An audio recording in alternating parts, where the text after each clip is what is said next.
Io anjara Zafingatsima, mpikaroka mpampianatra amin'ny University of California, Berkeley, any Californie, États-Unis.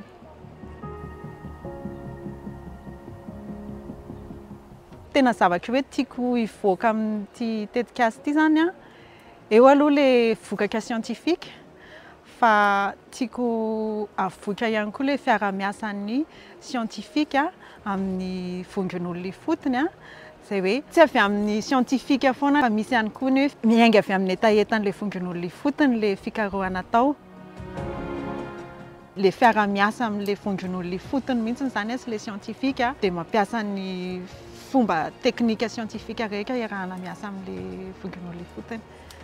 Dia ao ihany koa le hoe malagasy be dia be miara-miasa koa mahafinaritra be.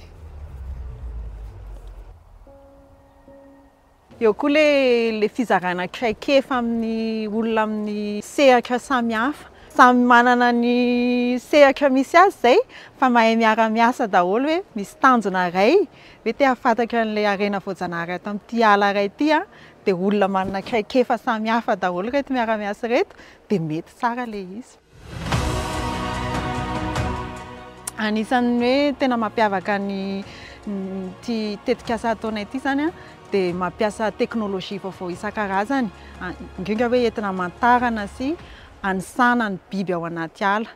Dia ao ohatra ny fampiasana caméra trap, audiomorph, Sherman trap, dia ao ihany koa ny fampiasana drone. Zany hoe misy teknôlôjia vaovao zany no miampy an'le fomba efa fatao andavanandro ihany koa. Za mbola tsy nampiasa drone mihitsy, zay koa vao nampiasa niaraka amin'ny ankizy rehetra. Dia le mahita an'le miorien kely ao anatiny tena mafaly be. Ino izy fa mihetsika!